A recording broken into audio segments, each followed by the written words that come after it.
એ 12મું function આપણે જોયું describing process. હવે એના પછીનું આપણે ફંક્શન કે 12મું ફંક્શન જોયું કે શોઈંગ પર્પઝ. હવે એના પછીનું ફંક્શન જોઈએ ડિસ્ક્રાઇબિંગ પ્રોસેસ, એટલે કે કોઈ પણ ક્રિયા કેવી રીતે અથવા તો કોઈ પણ પદ્ધતિનું વર્ણન કરવામાં આવેલું હોય. માની લો કે કોઈ વસ્તુ બનાવવાની હોય, તે વસ્તુ કેવી રીતે બને એની આખી પ્રોસેસ જે છે એ દર્શાવવામાં આવેલી હોય, ત્યારે ડિસ્ક્રાઇબિંગ પ્રોસેસ નામનું ફંક્શન છે એ વપરાય, કે જેની અંદર હંમેશા આપણે પ્રોસેસને ઇમ્પોર્ટન્ટ આપવામાં આવે, ન કે ડોર એટલે કે સબ્જેક્ટને ઇમ્પોર્ટન્ટ આપવામાં આવશે નહીં, કર્તાને ઇમ્પોર્ટન્ટ આપવામાં આવશે નહીં. એટલા માટે બીજા કયા નામથી ઓળખાય કે ડોર નોટ ઇમ્પોર્ટન્ટ, કે સબ્જેક્ટને કાંઈ મહત્ત્વ આપવામાં આવતું નથી. હવે આ ફંક્શનનો ઉપયોગ ક્યારે થાય કે જ્યારે કોઈ ક્રિયા અથવા તો કોઈ પદ્ધતિનું વર્ણન કરવામાં આવેલું હોય, એટલે કે કોઈ પ્રોસેસ દર્શાવવામાં આવેલી હોય, ત્યારે ડિસ્ક્રાઇબિંગ પ્રોસેસ નામનું ફંક્શન છે એ ઉપયોગમાં લેવાય. હવે એમાં શું કીધું નેક્સ્ટ છે કે જ્યારે કોઈ કરતા એટલે કે ડોર અથવા તો સબ્જેક્ટ એમના કરતાં શેને વધારે મહત્વમાં આવે, એટલે કે પ્રોસેસને ક્રિયાને વધારે મહત્વમાં આવે, ત્યારે આ ફંક્શનનો ઉપયોગ થાય. ટૂંકમાં સબ્જેક્ટને મહત્વ આપવામાં આવતું નથી. અને ખાસ યાદ રાખવાનું કે આ પ્રકારના ફંક્શનમાં વાક્યની શરૂઆત છે ક્યાંથી થતી હોય તો કે ઇમ્પેરેટિવ સેન્ટેન્સ એટલે કે આજ્ઞાર્થ વાક્યથી વાક્યની શરૂઆત છે એ થાય છે. એટલે કે જે વાક્ય આજ્ઞાર્થ વાક્ય કોને કહેવાય કે જે વાક્યની શરૂઆત છે એ ક્રિયાપદથી થતી હોય એવા વાક્યને આજ્ઞાર્થ વાક્ય કહેવાય. હંમેશા વાક્ય છે એની શરૂઆત કેનાથી થતી હોય, આપણે કહીએ કે માની લો કે વિધાન વાક્ય હોય તો વિધાન વાક્યમાં ફર્સ્ટ ઓફ ઓલ શું આપેલું હોય, સબ્જેક્ટ આપેલું હોય, કર્તા આપેલું હોય, પછી ઓક્ઝિલરી આપેલું હોય, પછી ક્રિયાપદ આપેલું હોય, પછી કર્મ આપેલું હોય, અધર વર્ડ્સ આપેલા હોય. પરંતુ એ વિધાન વાક્યની વાત થઈ. પછી આજ્ઞાર્થ વાક્યની આપણે વાત કરીએ તો આપણે ડાયરેક્ટ ઇનડાયરેક્ટ સ્પીચમાં પણ લાસ્ટ 12થમાં કે 10થમાં કે 11થમાં કે 12થમાં આપણે કે 11થમાં કે 9થમાં કે જે કંઈ આપણે જ્યારે ડાયરેક્ટ ઇનડાયરેક્ટ સ્પીચ ભણીએ છીએ તો એમાં આ બધું આવી ગયું હતું કે આ વિધાન વાક્ય કોને કહેવાય, આજ્ઞાર્થ વાક્ય કોને કહેવાય. કદાચ યાદ ન હોય તો પાછું તમને યાદ કરાવી દઉં કે વિધાન વાક્યમાં વાક્યની શરૂઆત કર્તાથી થતી હોય, પ્રશ્નાર્થ વાક્યમાં વાક્ય છે એ પ્રશ્નાર્થ કે યસ નો વાળા પ્રશ્ન વાક્ય આપેલા હોય કે WH વાળા કે આપણે એનો જવાબ યસ નોમાં આપવાનો હોય, પ્રશ્નાર્થ વાક્ય થઈ. હવે આપણે આવ્યું આજ્ઞાર્થ વાક્ય. તો આજ્ઞાર્થ વાક્ય કોને કહેવાય કે જે વાક્યની શરૂઆત ક્રિયાપદથી થતી હોય એવા વાક્યને આજ્ઞાર્થ વાક્ય કહેવાય. ફોર એક્ઝામ્પલ કે ગીવ મી યોર પેન, તો વાક્યની શરૂઆતમાં ગીવ આવ્યું તો ગીવ મી એટલે કેવું વાક્ય થયું, આજ્ઞાર્થ વાક્ય થયું. એટલે શું કીધું કે ડિસ્ક્રાઇબિંગ પ્રોસેસ નામના ફંક્શનમાં હંમેશા વાક્યની શરૂઆત શેનાથી થતી હોય તો કે આજ્ઞાર્થ વાક્યને એટલે કે ઇમ્પેરેટિવ સેન્ટેન્સથી થતી હોય. હવે એનું ફોર્મેટ જોઈએ તો એમાં કોઈ પણ જાતના કીવર્ડનો ઉપયોગ થતો નથી, કે ડિસ્ક્રાઇબિંગ પ્રોસેસ નામના ફંક્શનમાં કોઈ કીવર્ડ થતો નથી. તમારે સેન્ટેન્સ જોવાનું કે જો એ વાક્યમાં કોઈને કોઈ પ્રકારની કે પ્રોસેસ દર્શાવવામાં આવેલી હોય અથવા તો એ વાક્યની શરૂઆત આજ્ઞાર્થ વાક્યથી થઈ હોય તો એ વાક્યમાં કયું ફંક્શન આવશે તો કે ડિસ્ક્રાઇબિંગ પ્રોસેસ. ટૂંકમાં કોઈને કોઈ પ્રોસેસવાળું સેન્ટેન્સ આપેલું હોય તો એ ડિસ્ક્રાઇબિંગ પ્રોસેસ નામનું ફંક્શન થશે. જો એક્ઝામ્પલ ફોર્મેટ વિશે જોઈએ તો પહેલાં આવશે ક્રિયાપદનું મૂળ રૂપ એટલે કે V1, કર્મ અને અન્ય શબ્દ. હવે એક્ઝામ્પલ જોઈએ કે ટેક અ પોટેટો કે એક પોટેટો લો, પીલ ઇટ વેલ કે તેને સારી રીતે એની છાલ ઉતારો, સ્લાઇસ ઇટ કે તેની ચીરું કરો, એન્ડ ફ્રાય ધ સ્લાઇસ અને એ જે પેલી સ્લાઇસ છે ચીરું છે એને ફ્રાય કરો, એને પકાવો. હવે જો આવ્યું ટેક અ પોટેટો તો કે ટેક છે એ પણ શું છે, ટેક છે એ કેવું V1 છે, અહીંયા ટેક આવ્યું છે તો એ પણ V1 છે. પછી પીલ છે તો પીલ એ પણ V1 છે, સ્લાઇસ તો સ્લાઇસ છે એ પણ શું થયું V1 એટલે કે ક્રિયાપદ થયું. ને ફ્રાય તો ફ્રાય છે એ પણ શું થયું ક્રિયાપદ થયું. પડી ગઈ ખબર કે અહીં તમારે આપણે શું કીધું કે પ્રોસેસ ડિસ્ક્રાઇબિંગ પ્રોસેસ નામનું જ્યારે ફંક્શન હોય તો ડિસ્ક્રાઇબિંગ પ્રોસેસમાં વાક્યની શરૂઆતમાં તમને શું આપેલું હોય તો કે ક્રિયાપદ આપેલું અને એની કોઈને કોઈ આખી પ્રોસેસ છે દર્શાવે. જો અહીંયા આપણે ફ્રાય એટલે કે આખું આ કઈ શેની વાત કરવામાં આવેલી છે તો કે આપણે જે ફ્રેન્ચ ફ્રાઈઝ કહીએ એની. તો કે શું કીધું કે પહેલાં એ ફ્રેન્ચ ફ્રાઈઝ તમારે બનાવી હોય તો શું કરવાનું, પહેલાં પોટેટો લેવાનો, પછી એની છાલ ઉતારવાની, એની સ્લાઇસ કરવાની અને પછી એને ફ્રાય કરવાનું, આખી એની પ્રોસેસ દર્શાવી. હવે નેક્સ્ટ એક્ઝામ્પલ જોઈએ કે ઓપન ધ લીડ કે તમે જે કાંઈ વાસણને ઢાંકવાનું જે પેલું ચીબુકો કે ડિસ્કો એ લીડને ખોલો. કૂક ફોર ધ બેટર, હવે એ બેટર છે એને તમે શું કરો, એને કૂક પકાવો, પછી રિમૂવ ઇટ, હવે એને બહાર કાઢી લો. પડી ખબર? હવે એની એ પ્રોસેસ દર્શાવી. પછી બીજું છે કે ઓપન ધ લિંક, કે તમે લિંક છે એને ખોલો. લુક ફોર ધ રજિસ્ટ્રેશન, હવે એ રજિસ્ટ્રેશન તમારે જેમાં કરવાનું હોય એ જોવો અને ફિલ ઇન ધ ડિટેલ્સ, અને પછી ડિટેલ્સ છે એને ભરો. એટલે કે કોઈ ફોર્મ રજિસ્ટ્રેશન કરવાની વાત કરેલી છે. એટલે આખું શું કીધું કે પહેલાં જો અહીંયા પહેલાં એવું બંનેમાં ઓપન છે ક્રિયાપદ આપ્યું, પછી કૂક છે ક્રિયાપદ આપ્યું, અને રિમૂવ છે ક્રિયાપદ આપેલું. ટૂંકમાં પ્રોસેસ નામનું ફંક્શન છે, તો એમાં ખાસ આપણે વાક્યની શરૂઆતમાં શું આપેલું હોય કે વર્બ આપેલું હોય, ક્રિયાપદ આપેલું હોય.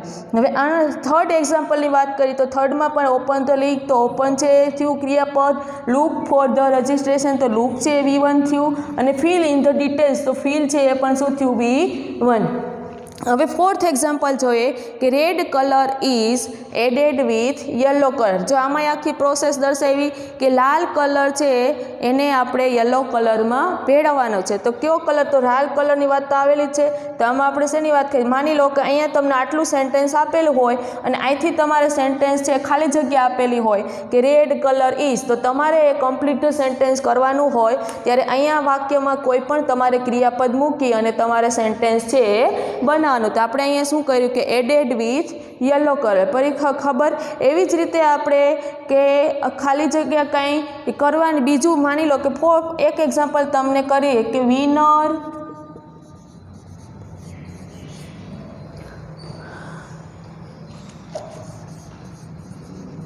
હવે તમને આવી રીતે આપેલું હોય કમ્પ્લીટ ધ સેન્ટેન્સમાં, તો હવે તમારે આ સેન્ટેન્સને કમ્પ્લીટ કરવાનું છે કે વિનર વેર.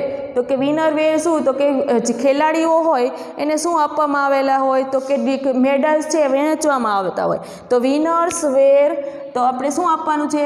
એને મેડલ વહેંચવાના છે, તો ડિસ્ટ્રીબ્યુટેડ. શું આપવામાં આવ્યું? તો કે મેડલ્સ. એની ખબર?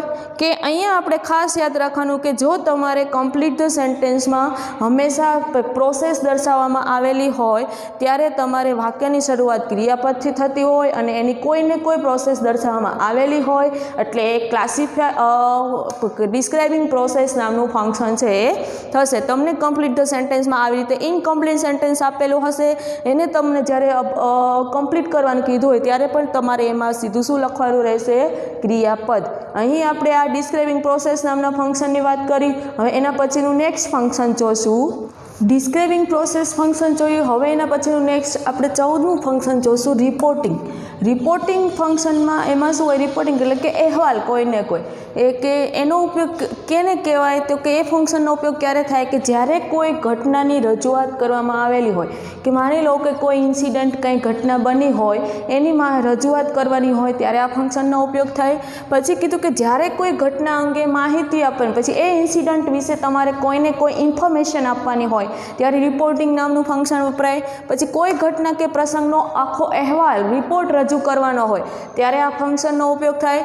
અને પછી કીધું કે કોઈ વ્યક્તિ કે વ્યક્તિઓ સાથેની વાતચીતને અન્ય વ્યક્તિ રજૂ કરવાની હોય, એટલે કે બે વ્યક્તિ વચ્ચે કોઈ પણ વ્યક્તિની વાતચીતની કોઈ ત્રીજી વ્યક્તિ છે એ રજૂ કરે ત્યારે આ ફંક્શનનો ઉપયોગ થાય. એટલે કે ટૂંકમાં રિપોર્ટિંગ નામના ફંક્શનમાં ઇનડાયરેક્ટ સ્પીચનો ઉપયોગ થાય.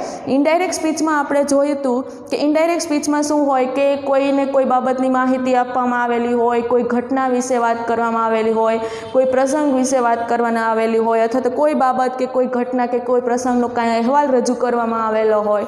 એટલે કે ટૂંકમાં રિપોર્ટિંગ નામનું ફંક્શનનો જ્યારે વાત કરવામાં આવે ત્યારે રિપોર્ટિંગ નામના ફંક્શનમાં ઇનડાયરેક્ટ સ્પીચના જે આપણે વાક્ય જોયા હતા એનો ઉપયોગ કરવામાં આવેલો હોય.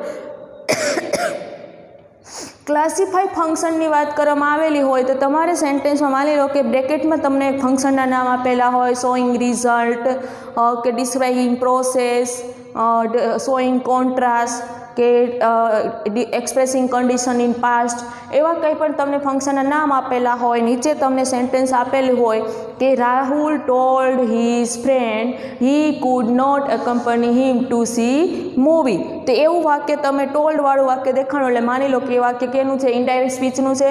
ઇનડાયરેક્ટ સ્પીચનું વાક્ય તમારે આપેલું હોય તો એ ફંક્શન કયું થશે, રિપોર્ટિંગ નામનું ફંક્શન છે થશે. ટૂંકમાં તમારે એટલું જ યાદ રાખવાનું કે જ્યારે ઇનડાયરેક્ટ સ્પીચના કોઈ બી સેન્ટેન્સનું વાક્ય આપેલું હોય, પછી એ વિધાન વાક્યનું સેન્ટેન્સ હોય, પ્રશ્નાર્થ વાક્યનું સેન્ટેન્સ હોય, આજ્ઞાર્થ વાક્યનું સેન્ટેન્સ હોય કે પછી ઉદ્ગાર વાક્યનું સેન્ટેન્સ હોય, તો એ ફંક્શન કયું થશે, તો કે રિપોર્ટિંગ નામનું ફંક્શન છે એ થશે. હવે એમાં આપણે કીવર્ડ તરીકે જોઈએ તો કીવર્ડ તરીકે આપણે શું આવશે, તો કે એસેટિવ સેન્ટેન્સ કે વિધાન વાક્યો છે, એમાં વિધાન વાક્યમાં આપણે જે કાંઈ કીવર્ડ માની લો કે સંયોજક તરીકે ટોલ્ડનો ઉપયોગ થતો હોય તો કે આરવી તરીકે વિધાન વાક્યમાં આપણે શું આવતું હોય, ટોલ્ડ આવતું હોય. પછી ઘણીવાર સેડનો ઉપયોગ કરીને પણ વાક્ય આપેલું હોય તો એ કયું વાક્ય થશે, વિધાન વાક્ય થશે. પછી કોઈ તમને આસ્કડવાળું વાક્ય આપેલું હોય તો ટોલ્ડ કે ઇન્ક્વાયર્ડ કે એવું કંઈ વાક્ય આપેલું હોય તો એ કયું વાક્ય થશે, પ્રશ્નાર્થ વાક્ય થશે. પછી તમને કંઈ ઓર્ડર્ડવાળું વાક્ય હોય, કમાન્ડેડવાળું વાક્ય હોય, રિક્વેસ્ટેડવાળું વાક્ય હોય, એવા કંઈ વાક્ય આપેલા હોય તો એ કેવું વાક્ય થશે, આજ્ઞાર્થ વાક્ય થશે. જ્યારે ઉદ્ગાર વાક્યમાં તો તમને આગળ આપેલું જ હશે એક્સક્લેમ વિથ, કે માની લો કે વાક્યમાં એવું કીધું હોય કે exclaim with joy, exclaim with praise, exclaim with dislike, exclaim with anger, એવા કંઈ બી સેન્ટેન્સ આપેલું હોય તો એ કયું વાક્ય થશે, ઉદ્ગાર વાક્ય. એટલે કે કીવર્ડ્સમાં ઇનડાયરેક્ટ સ્પીચના આ બધા જ વાક્યો છે એમનો ઉપયોગ થશે. ટૂંકમાં ઇનડાયરેક્ટ સ્પીચના જે કંઈ સેન્ટેન્સ આવેલા હોય એ રિપોર્ટિંગ ઇવેન્ટ નામનું ફંક્શન છે થશે, એટલે કે રિપોર્ટિંગ નામનું ફંક્શન થશે. હવે આપણે એક્ઝામ્પલ જોઈએ. માની લો કે એસર્ટિવ સેન્ટેન્સ આપેલું હોય કે એસર્ટિવ સેન્ટેન્સ, આમાં ફોર્મેટ તો આપણે ઇનડાયરેક્ટ સ્પીચમાં આગળ જેમ કરશું એ ત્યારે જોશું ડીપમાં. હવે એસર્ટિવ સેન્ટેન્સનું વાક્ય હોય તો એમાં પહેલાં આવશે કર્તા, પછી આરવી તરીકે ટોલ્ડ વિધાન વાક્ય હોય તો ટોલ્ડનો કે એસર્ટિવ સેન્ટેન્સ બનાવે તો પહેલાં એમાં આવે બોલનાર, પછી આરવી તરીકે ટોલ્ડ આવશે, પછી સાંભળનાર આવશે, વિધાન વાક્ય છે તો સંયોજક આવશે, પછીનું જે ઇનડાયરેક્ટ સ્પીચમાં આખું વાક્ય કન્વર્ટ કરવાનું હોય એ વાક્ય. અહીંયા આપણે એક્ઝામ્પલ જોઈએ કે વિધાન વાક્યનું એક્ઝામ્પલ આપેલું છે કે mister Sharma told his wife that, કે મિસ્ટર શર્માએ તેની પત્નીને કહ્યું he could not accompany her to see movie. જો અહીંયા ટોલ્ડ છે આપેલું છે એટલે આવું ટોલ્ડવાળું વાક્ય હોય તો કયું વાક્ય થયું, વિધાન વાક્ય થયું. એટલે આવી રીતે તમને કંઈ ટોલ્ડવાળું વાક્ય આપેલું હોય કે પછી કંઈ આસ્કડવાળું વાક્ય આપેલું હોય તો એ કેનું થતું હોય, રિપોર્ટિંગ ઇવેન્ટ નામના ફંક્શનનું એ વાક્ય થતું હોય. કે mister Sharma told his wife that he could not accompany her to see movie, કે તેણે તેની પત્નીને કહ્યું કે તે તેની સાથે મૂવી જોવા આવી શકશે નહીં. આ થયું વિધાન વાક્ય. હવે એના પછીનું આવ્યું છે પ્રશ્નાર્થ વાક્ય, એટલે કે interrogative sentence. I ask Raj, કે મેં રાજને પૂછ્યું where I had met him in the previous day. અહીંયા આસ્કડ આવ્યું, આસ્ક એટલે આ કયું વાક્ય થયું, ઇન્ટ્રોગેટિવ સેન્ટેન્સ થયું. કે આરવી તરફથી તમને ખબર પડી જશે કે કેવું વાક્ય છે એ કયા પ્રકારનું છે. એ આપણે વાક્યનો પ્રકાર તો આપણે ક્યારે જોવાનું, જ્યારે ઇનડાયરેક્ટ સ્પીચ ભણશું ત્યારે ડીપમાં. પણ અત્યારે તમારે એટલું યાદ રાખવાનું કે ઇનડાયરેક્ટ સ્પીચના જો વિધાન વાક્યનું વાક્ય આપેલું હોય કે પ્રશ્નાર્થ વાક્યનું વાક્ય આપેલું હોય કે ઇમ્પેરેટિવ સેન્ટેન્સ એટલે કે આજ્ઞાર્થ વાક્યનું વાક્ય આપેલું હોય કે એક્સક્લેમેટરી સેન્ટેન્સ એટલે કે ઉદ્ગાર વાક્યનું સેન્ટેન્સ આપેલું હોય તો એ કયું ફંક્શન થશે, તો કે રિપોર્ટિંગ નામનું ફંક્શન છે એ થશે. એના પછીનું થર્ડ વન જોશું કે Kush request his sister to help him in his work, કે કુશે તેમની બહેનને રિક્વેસ્ટ કરી, વિનંતી કરી કે તેના કાર્યમાં તેને મદદ કરે. તો અહીંયા રિક્વેસ્ટેડ નામનું આપેલું છે વર્ડ, શબ્દ આપેલો, એટલે એ કેવું વાક્ય થશે, તો કે રિપોર્ટિંગ ઇવેન્ટ નામનો જે ફંક્શન છે એ થશે. પછી Ram exclaim with praise to Sita that she had bought a very beautiful dress that day, કે રામે જે વખાણ કરતા સીતાને કહ્યું કે તેણે તે સુંદર મજાનો ડ્રેસ ત્યારે તે દિવસે ખરીદ્યો હતો. હવે આમાં શું આવ્યું કે એક્સક્લેમ વિથ પ્રેઝ એટલે આ કયું સેન્ટેન્સ થશે, ઉદ્ગાર વાક્યનું થયું. એટલે આ પણ શું દર્શાવે છે, રિપોર્ટિંગ ઇવેન્ટ. ટૂંકમાં તમને વાક્યો છે જો ઇનડાયરેક્ટ સ્પીચમાં એટલે કે રિપોર્ટેડ સ્પીચના વાક્ય તમને આપેલા હોય તો એ ફંક્શન છે છે કયું થશે તો કે રિપોર્ટિંગ ઇવેન્ટ. ખાસ યાદ રાખવાનું કે જો આપણે આગળ જોયું એમ પહેલાંથી કે જો શોઈંગ પર્પસ તો એમાં તમારે એ વાક્યમાં એ ક્રિયાનો કોઈને કોઈ હેતુ દર્શાવવામાં આપેલો હોય એટલે કીવર્ડ તરીકે so that, in order to, with a view to આપેલું હોય તો એ શોઈંગ પર્પસ નામનું ફંક્શન થશે. ડિસ્ક્રાઇબિંગ પ્રોસેસ તો ડિસ્ક્રાઇબિંગ પ્રોસેસમાં એ ક્રિયા કે એ કોઈ પદ્ધતિ દર્શાવવામાં આવેલી હોય એટલે કે ઇમ્પેરેટિવ સેન્ટેન્સથી વાક્યની શરૂઆત થઈ હોય એટલે કે આજ્ઞાર્થ વાક્યથી જો વાક્યની શરૂઆત થઈ હોય તો એ કયું થશે કે ડિસ્ક્રાઇબિંગ પ્રોસેસ નામનું ફંક્શન હોય એટલે કે ટૂંકમાં કોઈને કોઈ ક્રિયા કરવા માટેની એની પ્રોસેસ દર્શાવવામાં આવેલી હોય એ ડિસ્ક્રાઇબિંગ પ્રોસેસ નામનું ફંક્શન થશે. એમાં કોઈ કીવર્ડ્સ આપેલા હશે નહીં એટલે તમારે સેન્ટેન્સ જોઈ અને પછી તમારે એ નક્કી કરવાનું અને માની લો કે કમ્પ્લીટ ધ સેન્ટેન્સ કરવાનું કીધું હોય તો તમારે ક્રિયાપદ મૂકી ઇનકમ્પ્લીટ સેન્ટેન્સ છે એને પૂરું કરવાનું. તો પણ જ્યારે સેન્ટેન્સને ઇનકમ્પ્લીટને કમ્પ્લીટ કરો ત્યારે ખાસ યાદ રાખવાનું કે હંમેશા ક્રિયાપદથી વાક્યની શરૂઆત થતી હોય. ક્રિયાપદ એટલે કે V1. હવે એના પછીનું આપણે જોયું કે રિપોર્ટિંગ. તો રિપોર્ટિંગમાં તમારે ફક્ત એટલું જ યાદ રાખવાનું કે જો ઇનડાયરેક્ટ સ્પીચના કોઈ પણ પ્રકારના વાક્યનું વાક્ય આપેલું હોય પછી એ એસર્ટિવ સેન્ટેન્સ હોય, ઇન્ટ્રોગેટિવ સેન્ટેન્સ હોય, ઇમ્પેરેટિવ સેન્ટેન્સ હોય કે એક્સક્લેમેટરી સેન્ટેન્સ હોય એનું કોઈ બી સેન્ટેન્સ આપેલું હોય તો એ સેન્ટેન્સ છે કયા પ્રકારનું એ ફંક્શન છે કયા પ્રકારનું થશે તો કે રિપોર્ટિંગ ઇવેન્ટ નામનું ફંક્શન થશે. અને હજી આજે પણ કહી દઉં કે જે કાંઈ હું તમને આ ગ્રામર અહીંયા ચલાવું છું સમજાવું છું એ તમારે તમારી ગ્રામરની નોટબુકમાં લખતા રહેજો. હવે એના પછીનું નેક્સ્ટ ફંક્શન વિશે આપણે વાત કરીએ